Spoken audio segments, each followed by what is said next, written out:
Welcome to UMCC Medical Consultant Connectors, where your health matters to us. Did you ever stop to consider that some common drugs might lead to a drastic drop in your white blood cell count, a condition known as agranulocytosis?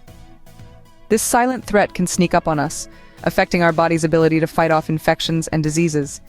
It's a serious condition, often caused by certain medications we might take regularly.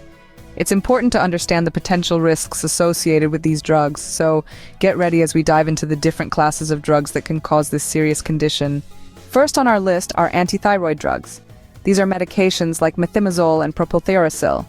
They're used to treat conditions such as hyperthyroidism, where the thyroid gland is overactive. These drugs work by impeding the thyroid gland's ability to use iodine to create thyroid hormones, thus slowing down the overactive gland. But why might these drugs cause agranulocytosis? Agranulocytosis is a condition where the body's bone marrow doesn't produce enough granulocytes, a type of white blood cell that fights off bacteria and other infections. Antithyroid drugs, in rare cases, can interfere with the bone marrow's ability to produce these cells. This is a serious side effect, as it leaves the body vulnerable to infections. So, while antithyroid drugs like methimazole and propylthiouracil do play a crucial role in managing an overactive thyroid, it's important to be aware of the potential risks.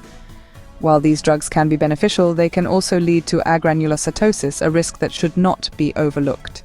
Moving on, we find that certain antipsychotic drugs can also induce agranulocytosis. Take, for example, clozapine, a popular antipsychotic medication. Clozapine works by blocking certain receptors in the brain, which can help alleviate symptoms of schizophrenia and other severe mental disorders. However, it's important to note that this drug can also disrupt the production of white blood cells, leading to agranulocytosis. In fact, the risk is so significant that patients on clozapine often require regular blood tests to monitor their white blood cell count. It's a delicate balancing act, managing the mental health symptoms while mitigating the risk of a potentially life-threatening blood disorder. So why do we still use these drugs? Simply put, for many patients, the benefits of improved mental health far outweigh the risk of agranulocytosis. As with the antithyroid drugs, the benefits of these antipsychotics must be weighed against the potential risk of agranulocytosis. Lastly, we come to the immunosuppressant drugs. Two prime examples of this class are cyclosporine and tacrolimus. These drugs are often used in organ transplants, and they work by suppressing the immune system to prevent it from rejecting the new organ. Now you might be wondering, how does this lead to agranulocytosis? Well, by suppressing the immune system, these drugs also reduce the production of white blood cells, particularly neutrophils, the cells most affected in agranulocytosis. This can leave the body vulnerable to infections as there are fewer cells to fight off invading pathogens. Notably, this side effect is not always a certainty but a potential risk. It's a delicate balancing act. These drugs are vital for patients to avoid organ rejection, but they also have the potential to trigger agranulocytosis. It's clear that while these drugs can be life-saving, they also carry the risk of agranulocytosis. To recap, agranulocytosis is a serious condition that can be caused by a number of different drug classes. This condition is characterized by a dangerously low count of a type of white blood cell called a neutrophil. Neutrophils are our body's primary defense against infections, and without them, we become extremely vulnerable. Among the culprits, we find antithyroid drugs like propylthiouracil and methimazole.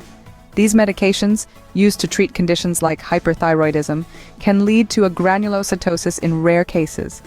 If you're on these and you start developing symptoms like fever, sore throat, and fatigue, it's crucial to seek medical attention immediately. Next in line are antipsychotic drugs, such as clozapine. This drug is widely used to manage schizophrenia, but it has a dark side. It can cause agranulocytosis, making patients susceptible to life-threatening infections. Regular blood tests are crucial to monitor neutrophil count. Another group to watch out for are immunosuppressants, especially drugs like tacrolimus and cyclosporine. Used in organ transplants to prevent rejection, these can also result in agranulocytosis. In essence, while these drugs serve critical roles in managing various health conditions, they carry a potential risk. It's this balance of benefits and risks that makes medicine both an art and a science. Remember, while these drugs can be beneficial, it's important to be aware of the risks and to monitor your health closely if you're taking these medications. UMCC, your ultimate medical consultant connectors.